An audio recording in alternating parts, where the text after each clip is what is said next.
Olá, vamos concluir o nosso curso introdutório de Sagrada Escritura, agora vendo os livros do Novo Testamento. Vamos começar, portanto, com os Evangelhos. Os Evangelhos, basicamente, eles narram a vida e os ensinamentos de Jesus Cristo.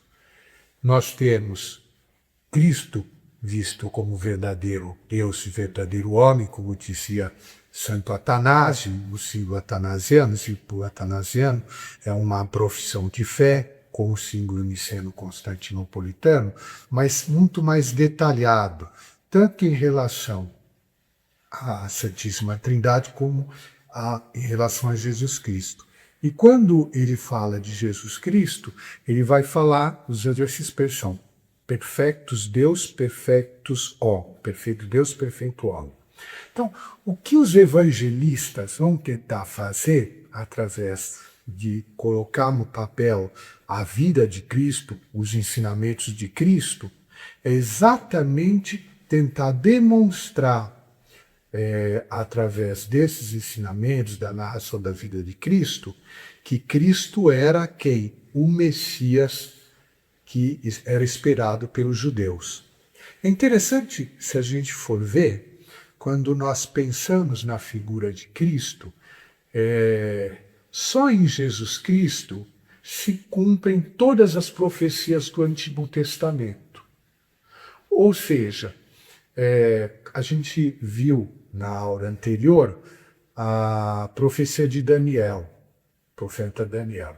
Então, o profeta Daniel, ele previu em que época apareceria o Messias. Então, o que ele vai dizer? Em 70 semanas de antes, né, virá aquele que... Então, 70 semanas de anos contados de Daniel, de quando viveu Daniel, vai dar na época de Cristo. Outra profecia, e tu, Belém, terra de Judá, não és a menor das cidades, porque de ti virá aquele que salvará. Então, primeiro, época. Segundo, lugar. Depois, uma série de profecias, eu falava na aula anterior, do profeta Isaías. Ele vai prever a paixão de Cristo com detalhes, né? Eis que lançaram sortes sobre a sua túnica e lançaram sortes sobre a sua túnica e dividiram as suas vestes. Depois vai dizer, não lhe quebraram nenhum dos ossos. Então mostra que Cristo, quando foram quebrar os joelhos do primeiro e do segundo ladrão, chegaram em Cristo, Cristo já estava morto, só confirmaram com uma lançada no coração. Nós vamos vendo, né, como um cordeiro foi levado ao matadouro, não reclamou. É exatamente o que aconteceu. A gente vai vendo a paixão de Cristo bem narrada. E assim, do Egito chamei o meu filho, né, que Cristo foi se refugiar no Egito, e assim por diante. Nós vamos ver como os evangelistas, eles vão, primeiro, principalmente São Mateus, vai tentar mostrar, como ele está escrevendo para os judeus, vai tentar mostrar como em Cristo se cumprem as Escrituras. É interessante como é que os evangelhos vão mostrar que Cristo era verdadeiro Deus e verdadeiro homem. Quando Cristo, em muitos dos seus ensinamentos, em muitas das passagens recolhidas pelos evangelistas, ele é colocado em xeque sobre com que autoridade faz tais coisas, como é que você diz, né? É blasfêmia perdoar o pecado, quando ele vai curar o paralítico. Ele diz, para que saibais que o Filho do Homem tem poder de perdoar os pecados, eu digo, pega o teu leito e vai para a tua casa, diz o paralítico. Então, ele cura, ele faz milagres. Portanto, quem tem poder só tem poder de não respeitar as leis da natureza o Criador da natureza. Então, o que nós vemos que Jesus Cristo, sempre que é colocado em xeque quanto à sua autoridade divina, ele faz milagres. E o maior milagre qual que é? O milagre da sua própria ressurreição. Ele já havia ressuscitado o filho da viúva de Naim, ele já tinha ressuscitado uma menina, quando está junto lá da hemorroíça, que ele cura uma e ressuscita a outra. Ressuscitou Lázaro. É interessante nós vermos que Cristo, primeiro, ele se coloca com todas as letras acima de Moisés. Ele diz, quando no Sermão da Montanha começa a dar a sua lei, ele diz assim: foi dito aos antigos, não matarás, porém eu vos digo, aquele que xingar o seu irmão, ou seja, uma moral mais exigente. Foi dito aos antigos, não cometerás adultério, porém eu vos digo, aquele que olhar para uma mulher desejando-a já adulterou com ela no seu coração. Portanto, Cristo, primeiro, que os apóstolos vão tentar mostrar, que os evangelistas dos seus evangelhos, que qual é o resumo dos ensinamentos de Cristo. Segundo, qual é o resumo da vida de Cristo e como essa vida, com os milagres, com tudo que ele fez, mostra que os seus ensinamentos são divinos. São Paulo, quando escrever nas suas epístolas que se Cristo não ressuscitou, vã é a nossa fé, a gente continua nos nossos pecados, nós somos os mais infelizes dos homens, o que ele diz? Se essa vida aqui, se isso aqui que eu estou acreditando não for verdade, então esses ensinamentos eu não tenho que seguir. Agora, se são verdade, isso aqui são ensinamentos salvíficos que vão nos salvar.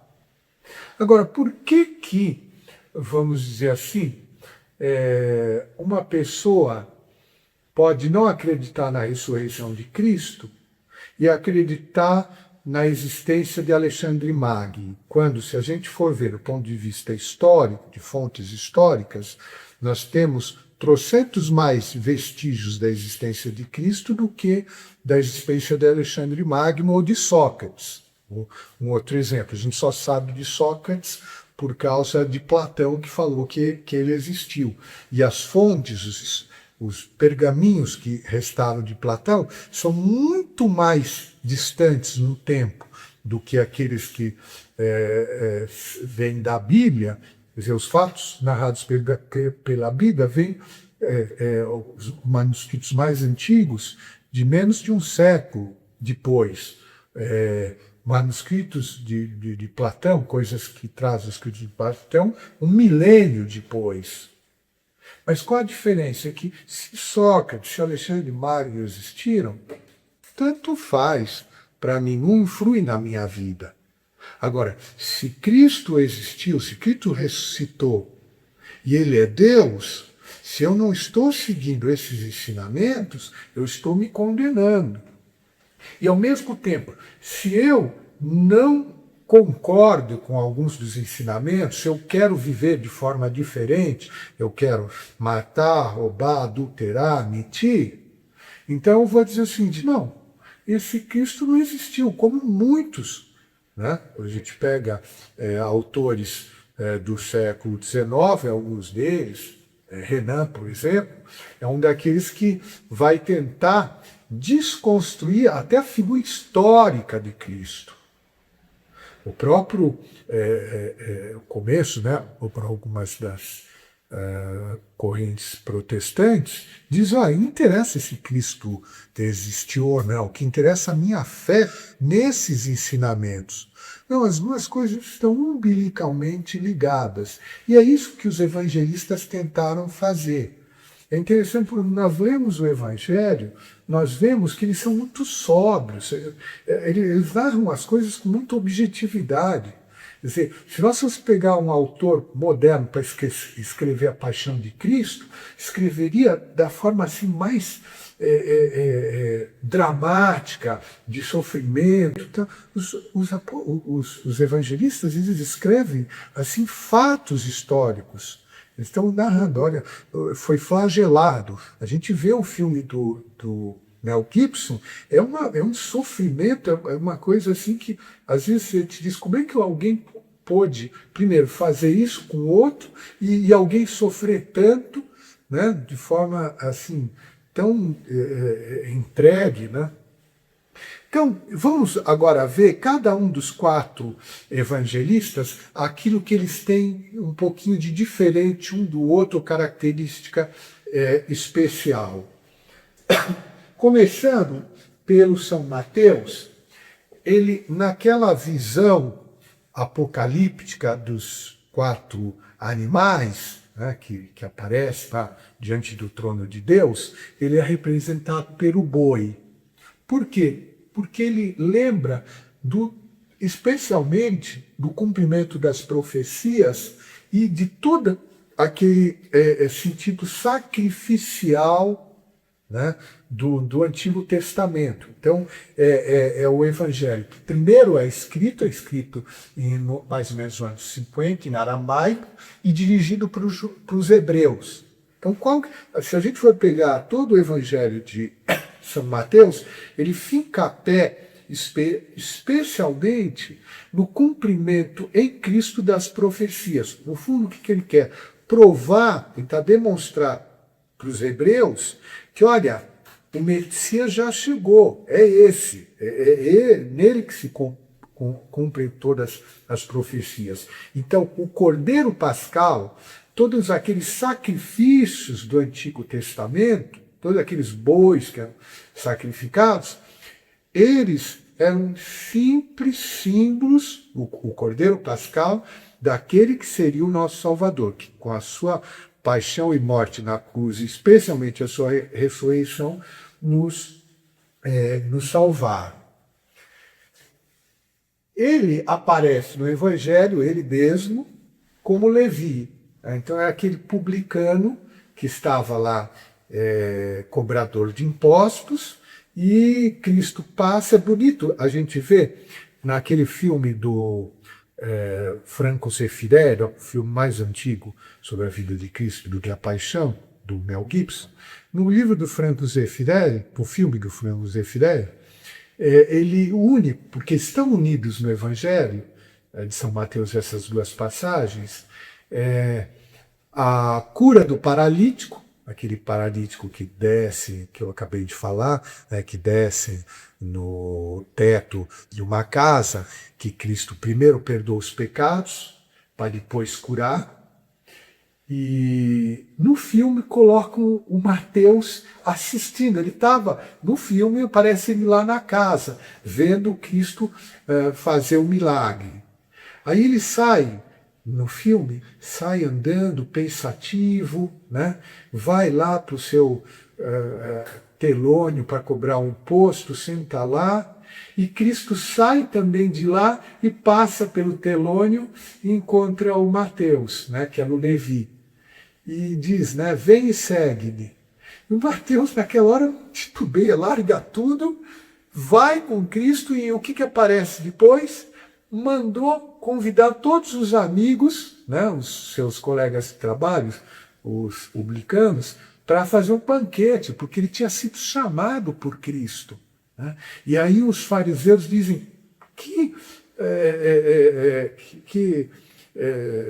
pecado, né? Você está comendo com pecadores, né? Que esse não pode ser o Messias. E Cristo diz, né? Eu não vim salvar os justos, mas os pecadores. Portanto, esse Levi é o primeiro dos evangelistas, né? O segundo evangelho, já escrito em grego, para os romanos, no ano de 60, é escrito por São Marcos. São Marcos, ele não era apóstolo, era um dos primeiros discípulos de Cristo.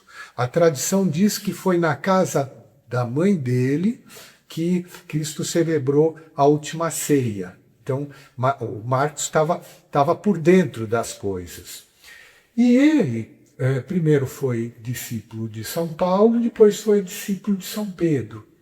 E o evangelho dele, no fundo, é aquilo que eu falava de Moisés, né? Moisés é que recebeu a inspiração e as fontes mosaicas puseram no papel aquilo que era a tradição que Moisés transmitiu. Pois bem, São Marcos, até a forma dele pôr no papel, é o evangelho mais curtinho. A forma dele colocar no papel é exatamente a forma como São Pedro fazia a sua pregação. A gente for, às vezes, comparar o Evangelho de São Marcos com as epístolas de São Pedro, a gente vê uma semelhança, né? Depois, nós temos o Evangelho de São Lucas, que é o Marcos é representado pelo leão, né? Quer dizer, o fundo era uma figura de São Pedro, né? E Lucas é representado pelo anjo também. É interessante porque ele era médico e ele é assim que representa, principalmente escreve a maior fonte que a gente tem da infância de Cristo, o Evangelho de São Lucas, porque aqui foi pegar as informações com Nossa Senhora. Tem até um quadro, eu cheguei a visitar lá a igreja de Nossa Senhora de San Luca, em Bolonha, né, em que tem o quadro que a tradição diz que foi a pintura que São Lucas teria feito de Nossa Senhora, né, uma tradição. Está toda recoberta de prata lá. Mas o interessante, né, que ele escreve no ano 66 em grego para os gregos, né? E esse é o evangelho, assim, do ponto de vista linguístico, o mais burilado, né? Quer dizer, aqui a forma de São Marcos escrever, então, parece até como eu estou falando aqui às vezes, né? Não está tão burilado quanto o evangelho de São Lucas, até porque ele coloca até no começo do seu evangelho, e ele também é o autor do Ato dos Apóstolos, ele coloca os motivos pelos quais escreveu, né? Para que, Teófilo, você tenha toda a segurança na fé que você está acreditando, eu vou te contar aqui os fatos, né, tal como aconteceram. E, ao mesmo tempo, ele vai dizer, quando era Quirino, o governador aqui, quando era Pôncio Pilatos, né, governador da Judéia, quando era Tibério, o imperador romano, ele coloca os dados de tempo e espaço e de autoridades para saber, isso aqui que eu estou contando é história, tem base histórica sólida, né? E, ao mesmo tempo, tudo isso que ele conseguiu colocar da vida de Cristo em relação à sua infância, nos 2 primeiros capítulos, é de uma preciosidade enorme, porque só pelo evangelho dele que a gente sabe, né? Esses 3 evangelhos são chamados de sinóticos. Sinóticos, por quê? Se você comparar os 3, tá? Eles, de forma diferente, com redação diferente, ou forma de contar um pouquinho diferente, e ao mesmo tempo, às vezes, colocado num lugar ou no outro, a maior parte dos fatos narrados são iguais. Então, até uma prova maior da veracidade. São 3 testemunhas diferentes, uma diviso e 2 ex audito, né? Uma que viu as coisas, outras que ouviram de fontes diretas, Nossa Senhora e São Pedro, colocaram os fatos, escolheram esses fatos. Tá? O 4º evangelho foi escrito muito posteriormente, né? Que é já quase o final do século I, né? São João, ele é chamado de águia porque ele estava, é o mais espiritual dos evangelhos, né? Então, olhando de cima, não é sinótico, ele vai relatar fatos, alguns fatos coincidem e outros é como se ele completasse os outros 3 evangelhos, né? E com ele se fecha, é o último dos escritos do Novo Testamento. Então se fecha a revelação. Quando morre São João, já a revelação divina para o homem está completa. Então, isso aqui é Deus se revelando ao homem e é o que você deve fazer, o que você deve acreditar. O bonito do São João, exatamente, é que tem partes do evangelho dele, por exemplo, se não me engano, a partir do capítulo 13, que quando ele começa a narrar a última ceia, a paixão de Cristo, ele não vai se deter, por exemplo, como os outros, na consagração, mas ele vai se deter em todos os ensinamentos finais de Cristo, como se fosse o testamento, né, espiritual de Cristo logo antes de morrer. Então a gente tem a oração sacerdotal de Cristo, né, que é muito bonita, o lava-pés, o mandato novo da caridade. Então é interessante quando a gente pega o Evangelho de São Mateus e o Evangelho de São João, a gente pega o Evangelho de São Mateus, o Sermão da Montanha, a gente tem um resumo sobre um prisma dos ensinamentos de Cristo, né? No sentido dos 10 mandamentos, no sentido das bem-aventuranças, né? Então, claramente aqui. Mas quando a gente pega a narração da última ceia, a oração sacerdotal de Cristo, por São João, a gente vê como se fosse a síntese, né? Todos esses mandamentos, todas essas bem-aventuranças se resumem no mandamento do amor. Não há quem ame mais do que aquele que dê a vida pelos seus amigos. Não há amor maior do que dar a vida aos seus amigos. E, ao mesmo tempo, eu que vim para ser, eu não vim para ser servido, eu vim para servir. Se vocês me chamam mestre, eu que estou lavando os pés de vocês, é isso que vocês devem fazer.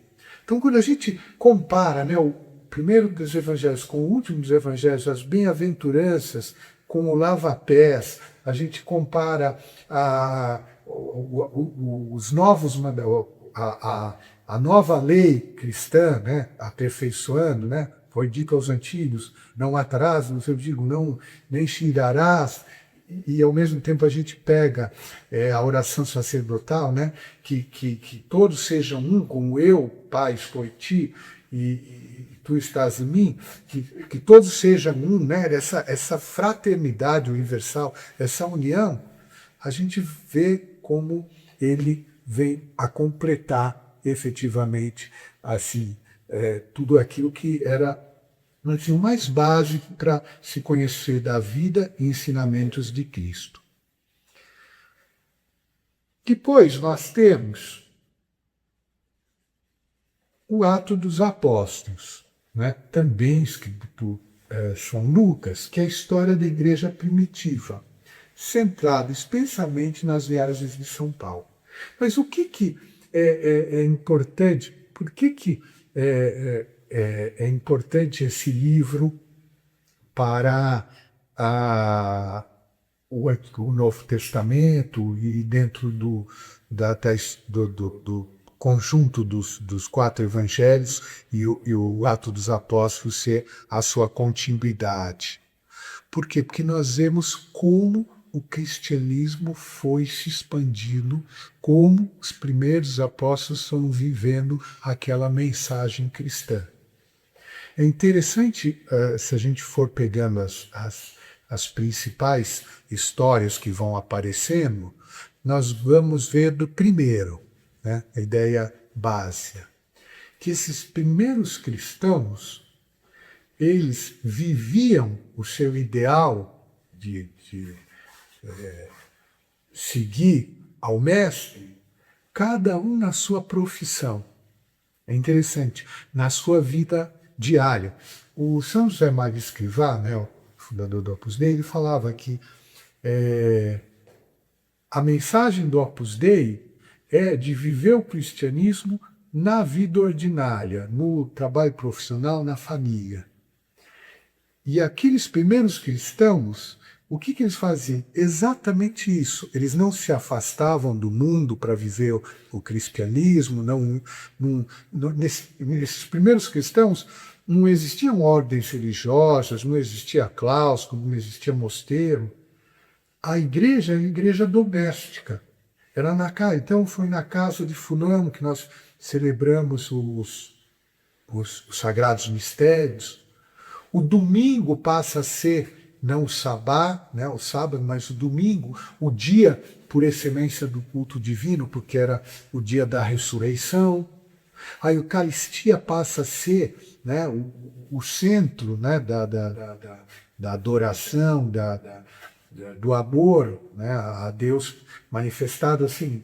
Deus está aqui presente fisicamente, quis ficar fisicamente.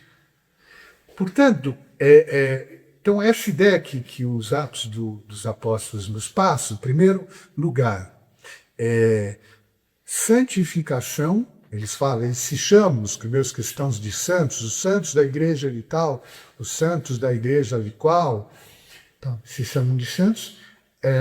Havia a santificação, a luta por ser santo, né? Viver o ideal cristão no dia a dia, mas em segundo lugar, a segunda ideia é exatamente da expansão. Eles tinham recebido uma missão, ide por todo mundo pregar o evangelho a toda a criatura. É interessante essa mensagem, a importância dela, que aparece nos Atos dos Apóstolos e no finalzinho dos Evangelhos, também de cada Evangelho. Nenhum de nós, quer dizer, é próprio da vocação cristã, né? E nenhum de nós pode ficar assim, não, se eu me salvar está ótimo, eu vou cuidar das minhas coisas. Não, nós somos chamados, cada um de nós, a transmitir esse Evangelho, a evangelizar a todo mundo, ao nosso ambiente, com o exemplo e com a palavra. Então, uma das coisas que impressionava, que a gente vai vendo nos Atos dos Apóstolos, que dava para perceber claramente que uma pessoa tinha virado cristã quando ela deixava de ir no circo, né, onde você tinha gladiadores se matando, né, e deixava de ir dos bacanais lá do teatro, onde era a pornografia ao vivo. É isso que hoje a gente vê na televisão, na internet, né, de violência, em pornografia. Antes, se você via acontecendo ao vivo, você sabia que a pessoa deixou de ser pagã e passou a ser cristã porque já não frequentava esses ambientes.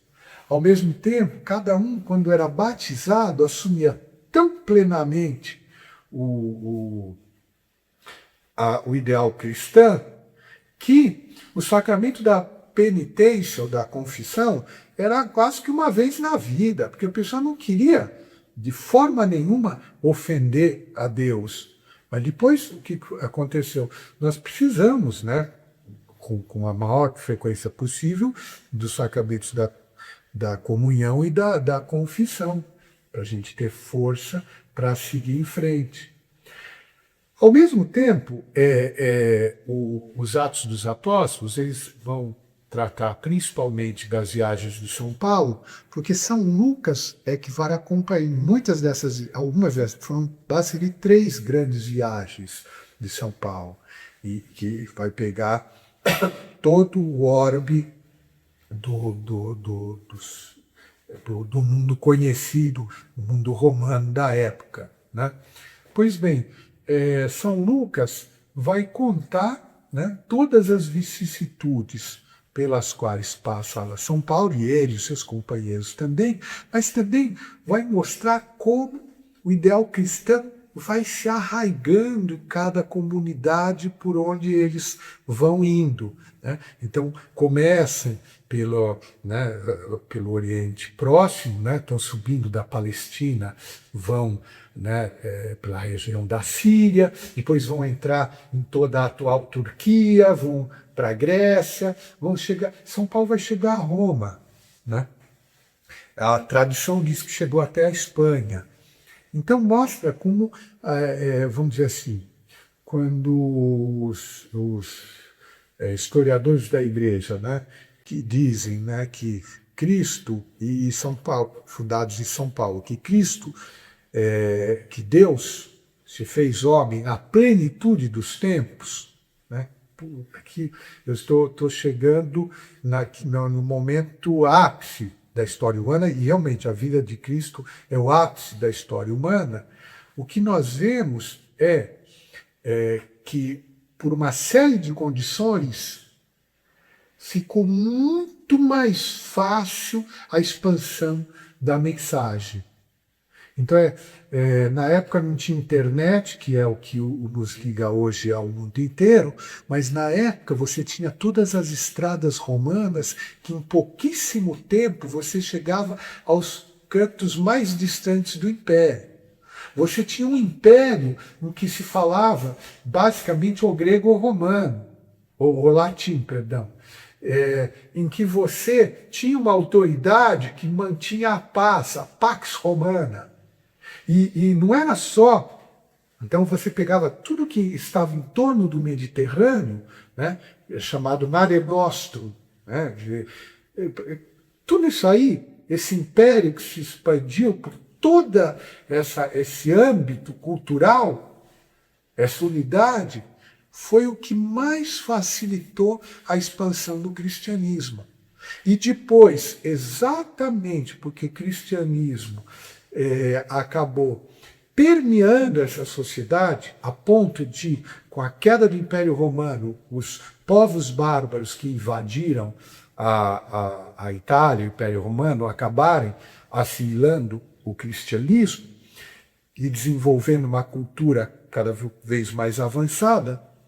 Graças a isso, quando se deu a expansão das grandes navegações a partir do século XVI, essa mensagem cristã também, através das grandes navegações, vão se espalhar por todos os continentes. Aí você tem as Américas, a África, a Ásia, a Oceania, chegando a mensagem cristã. Então isso o São Lucas vai procurar mostrar nos Atos dos Apóstolos, como foi se dando essa primeira expansão, essa primeira história da Igreja, né? Depois, como eu dizia, a gente tem os livros que seria a lei, né, os ensinamentos de Cristo nos Evangelhos. Nós temos a parte histórica nos Atos dos Apóstolos e a parte sapiencial, ou seja, explicar melhor, dar exemplos, esmiuçar os ensinamentos de Cristo nas epístolas. Então, nós temos de São Paulo 13 destinadas a comunidades específicas. Então, São Paulo estava num lugar e escrevia para outro, de outro para um e assim por diante. Então, epístola aos Romanos, aos Coríntios, Colossenses, né, Filipenses e assim por diante.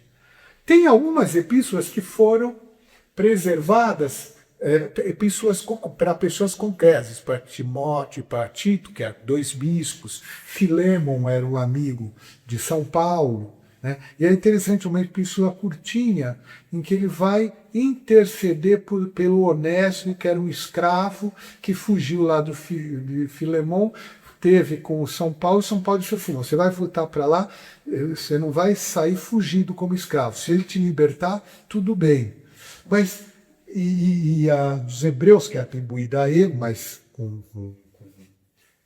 com certa dúvida, né? Hoje faz a tendência a dizer que não é epístola de São Paulo, mas a doutrina é a mesma de São Paulo. Então, o que se vê nessas epístolas de São Paulo? Uma espiritualidade, vamos dizer assim, é como se os evangelhos fossem a Constituição americana e as epístolas fossem as emendas, as várias emendas à Constituição americana, Bill of Rights e assim por diante. Quer dizer, aqueles princípios básicos da Constituição vão sendo esmiuçados, vão sendo dissipados, né? Não sei se ainda usa essa linguagem, né? E quando você tem um arquivo compactado, você ampliar através das epístolas de São Paulo, né? Então, são muito bonitas. Em geral, quando a gente vai fazer a leitura da Bíblia, é sempre recomendável começar pelos evangelhos, porque à luz do evangelho a gente vai entender o Antigo Testamento. Às vezes o Antigo Testamento tem passagens que a gente diz, pô, mas como é que pode, né, isso aqui ser escrito sagrado, né? Quanto sangue, às vezes coisas assim que parece que vai tudo contra aquilo que a gente tem de ensinamentos de Cristo, né? Mas às vezes é o contraste que vai ajudando a entender. Então, recomendo, primeiro ler os evangelhos, depois ler os Atos dos Apóstolos, as epístolas e o Apocalipse. E aí, quando a gente já conhece bem o Novo Testamento, aí sim podemos ler o Antigo Testamento. Mas eu sempre recomendo, né? A leitura mesmo contínua, ler e reler, para a gente ter como um filme na cabeça, são os 4 evangelhos. Aí, para a gente conhecer toda a Bíblia, vamos lendo todo o Antigo Testamento. Mas para a gente o entender bem, que seja feito à luz do Novo. Depois nós temos as chamadas epístolas católicas. Ou seja, não tem destinatário específico. A católica quer dizer universal, é para todo mundo. Então são as 2 epístolas de São Pedro, as 3 epístolas de São João, a epístola de São Tiago e a epístola de São Judas. E é interessante a gente ver como, por exemplo, a epístola de São Tiago, ela por algumas correntes protestantes, ela é vista com maus olhos. Às vezes até descartada. Por quê? Porque São Tiago, ele diz assim, fé e obras têm que estar unidas. Quer dizer, não adianta eu ter fé se eu não tenho obras, não adianta ter obras se eu não tenho fé. Então, obras sem fé é de pagão. Fé sem obras é um clerical que não está sabendo viver a sua fé, né, com obras. Então, o que acontecia com várias dessas correntes protestantes? Basta sola fides, como eu dizia antes, né? Sola escritura, então só a escritura é base da revelação, eu desprezo a tradição, e sola fides. Se eu tiver fé, isso é que me salva. Não interessa, chegou no termo, um dos seus escritos dizer, cre firmiter et pecat fortiter, né? O que vai me salvar é a minha fé em Cristo, não as obras. Por quê? Porque ele partia, como a gente viu no Antigo Testamento, a concepção de pecado original, a concepção católica é que houve uma corrupção da natureza humana e nós passamos até a concupiscência, nós passamos a sentir a atração pelo puramente carnal, pelo puramente material, né? Esquecemos a dimensão transcendente. Mas ainda temos liberdade. Então, eu tenho uma concupiscência, mas eu posso dominar.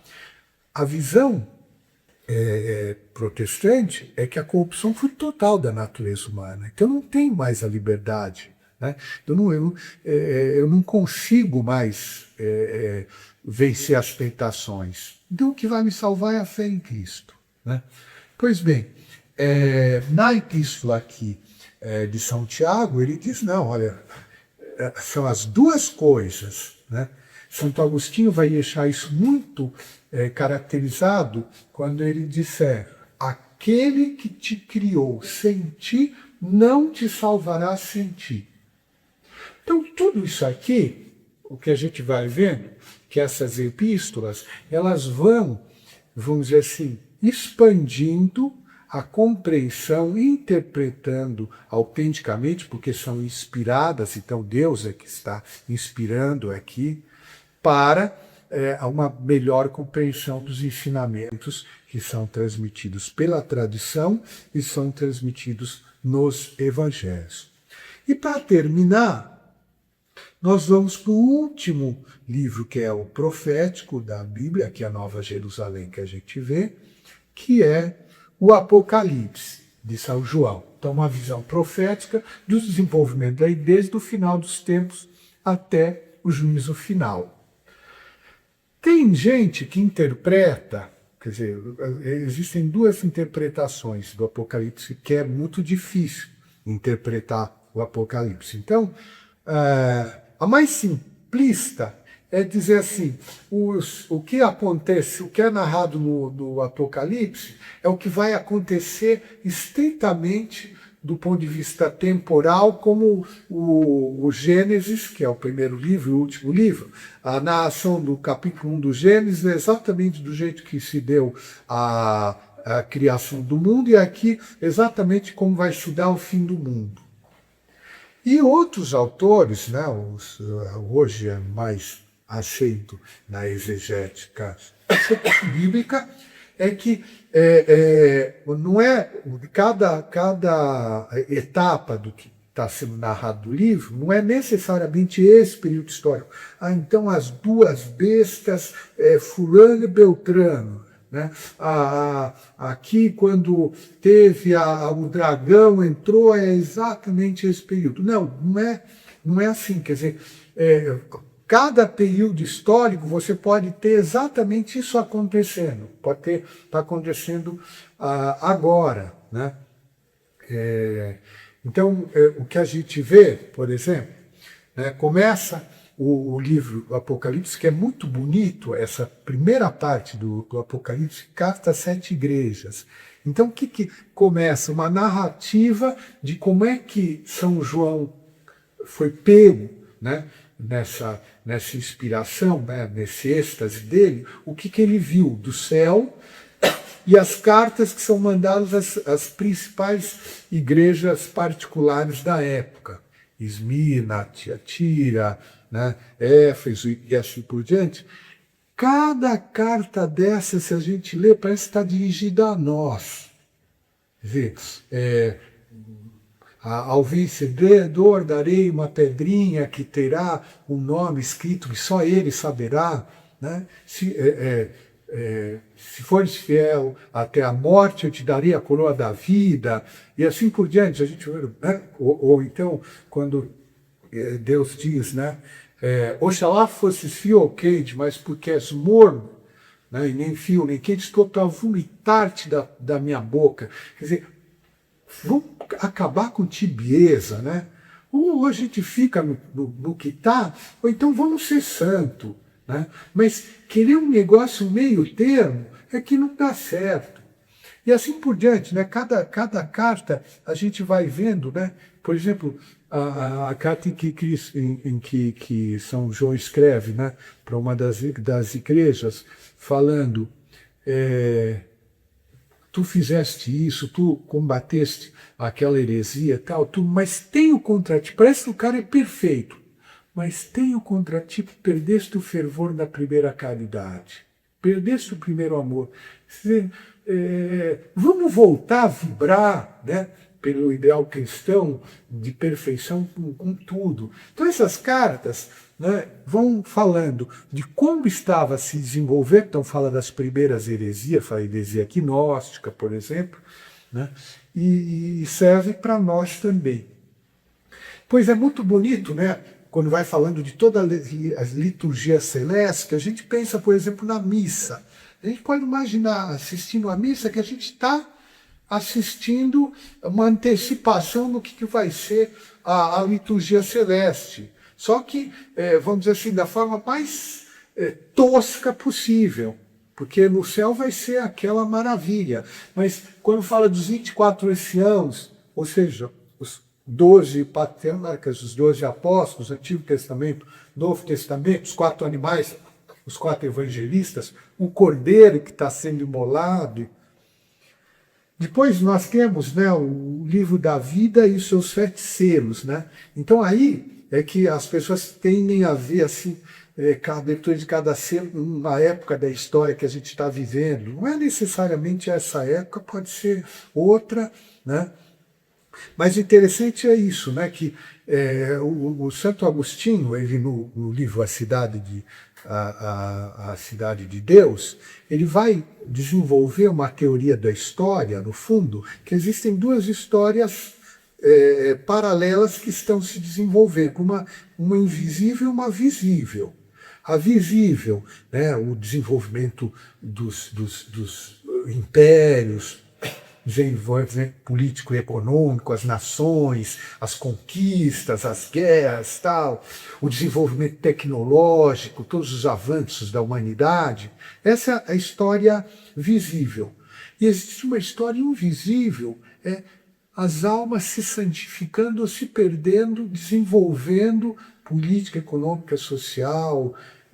Ou seja, a cidade do céu está sendo construída enquanto está sendo construída a cidade da terra. Então eu posso, com o meu trabalho, estar simplesmente desenvolvendo uma teoria, desenvolvendo, por exemplo, num período de pandemia, eu estou desenvolvendo a vacina que vai salvar todo mundo. Então, é o desenvolvimento tecnológico, científico. Mas se eu não estiver fazendo isso por amor a Deus, por amor ao próximo, mas simplesmente pensando na ganância, se eu conseguir essa vacina, eu vou ser milionário, vou ter a patente. Esse cara não está tá cuidando da cidade terrestre e se perdendo para a cidade celeste. Por quê? Porque o que ele pensou não foi no amor ao próximo, mas foi na sua ganância. Depois, as 7 trombetas, os 4 cavaleiros do Apocalipse. Então, tudo cada selo depois vai ter um desdobramento, a gente vai lendo. É muito interessante a gente ir lendo o Apocalipse, mas sempre, por exemplo, essa edição que eu falei, da edição da Universidade de Navarra, a Bíblia da EUNSA, ela tem os comentários dos professores da Faculdade de Teologia da Universidade de Navarra, que vão pegando cada um desses passagens do Apocalipse e explicando um pouquinho para a gente não tirar a conclusão diferente, né? ou muito que fuja daquilo que possivelmente é a interpretação mais plausível, né? Eu achei interessante uma interpretação de um professor, do teólogo da história, Henri-René Marrou. O professor Marrou, ele vai um pouquinho na linha de Santo Agostinho, na linha do que fala o Apocalipse, né? Em termos de uma teologia da história. Ele dizia o seguinte, ele pegava uma passagem, no capítulo 8º do Apocalipse, para dizer o seguinte, vamos dizer assim, o que o pessoal mais quer, quando lê o Apocalipse, é saber, quando é que vai ser o fim do mundo? Está próximo, não está próximo? Né? E ele dizia o seguinte, olha, a única passagem que fala de quando, né, é uma passagem no capítulo 8º, em que as almas dos mártires, né, que estão lá sobre o mar, né, embaixo dos anjos, e eles perguntam, Senhor, até quando teremos que esperar para que faça justiça à nossa causa? Mais ou menos assim, né, que eles perguntam. E que responde o anjo? Até que se complete o número dos seus consortes. Então, nessa visão agostiniana, A cidade de Deus, a Nova Jerusalém, é composta por pedras vivas, que somos cada um de nós que vai se salvar. Então, até que se complete o número daqueles que Deus previu que seriam as almas que se salvariam e completariam essa Jerusalém celeste, o mundo a história vai se desenvolver. Então, a conclusão que o Henri René Marot tirava é, no fundo, se a gente fizer o que os apóstolos fizeram, apostolado, procurar expandir o cristianismo, vai chegar mais cedo esse fim do mundo, que não é um fim que às vezes você pensa, pô, então vai acabar tudo, que ruim, não. Vai chegar exatamente o melhor, que é essa cidade celestial.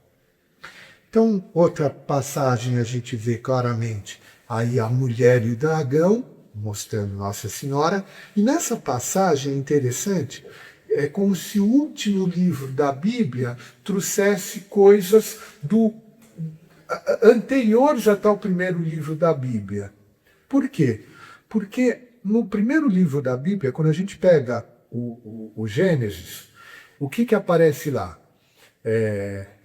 Em hebraico, né? Bereshit bara Elohim. Né? Em princípio, criava Deus céu e terra. Né? Então, no princípio, Deus criou o céu e a terra. Mas essa criação é uma criação material. Né? A terra e tal. Antes de Deus criar o homem, ele criou o quê? Ele criou os anjos. E os anjos, o que são? Criaturas puramente espirituais. E Deus, ao criar os anjos, os criou também colocando uma prova. E ao colocar essa prova, uma parte dos anjos passou e a outra não.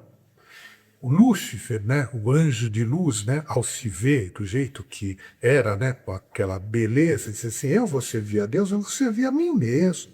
Né? E aparece no Apocalipse, no último livro da Bíblia, essa passagem. Né? Então, houve uma briga dos céus, né? Lúcifer e os seus anjos não tiveram mais lugar, né? E que, no fundo, aquele que era um mero anjo, né? Não era um arcanjo, né? Não era um querubim, serafim, principado, potestade, trono, dominação, era um arcanjo, São Miguel, enquanto o Lúcifer diz, não servirei, não serve, né? Lúcifer, anjo de luz, não servirei, São Miguel, né? Que Miguel em hebraico é quem como Deus, quis Deus, diz, eu servia a mim? Quem sou eu? Quem como Deus para eu servir? Então, acaba assumindo o lugar do outro como príncipe da milícia celeste. Então é interessante, até isso a gente vai ver no último livro da Bíblia, como a história de um começo anterior até a história do homem, né? Desse dragão que cai. Nós temos as duas feras, a queda da Grande Babilônia, muita gente viu antigamente a queda da Babilônia seria a queda do Império Romano. Então, interpretações mil nós encontramos. Né? Tem um livro recente, mais ou menos recente, que eu gosto muito, do Michael O'Brien, Um Apocalipse. Né? Então, Padre Elias, Um Apocalipse.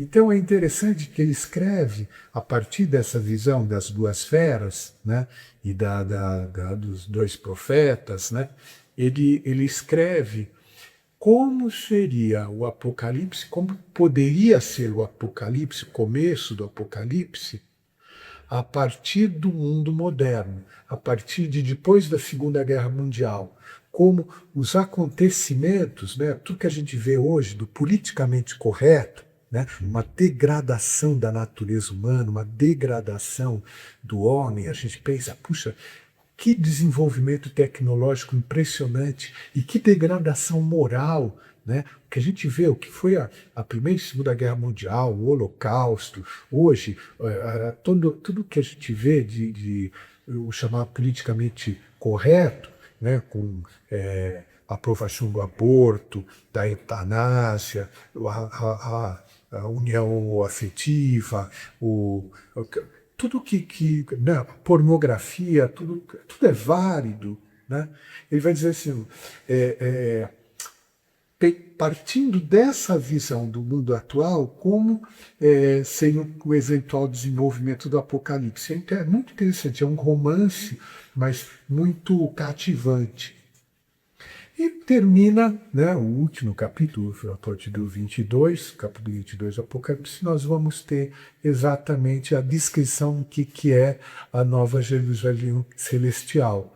E o que seria o céu, o que seria o novo céu e a nova terra. Ou seja, nós, de novo unidos em corpo e alma, vivendo um novo mundo, né? Um corpo glorioso para aqueles que se salvaram, um corpo para o sofrimento, para aqueles que se condenaram, né? Separados de Deus no inferno. E, ao mesmo tempo, nós temos com isso, né, um fechamento de toda a Sagrada Escritura com uma visão super otimista, né, uma visão que ajuda a cada um de nós, quando tem em conta qual que é o fim a ser alcançado, vale a pena passar por todas as dificuldades, fazer como Cristo dizia: aquele que quiser vir após mim, negue-se a si mesmo, tome a sua cruz e siga-me. Então, às vezes, pegar a cruz custa, e se a gente não tem o fim ao qual nós queremos chegar. Eu termino citando um livro que li há uns tempos atrás, que é uma dica de como ler São João da Cruz.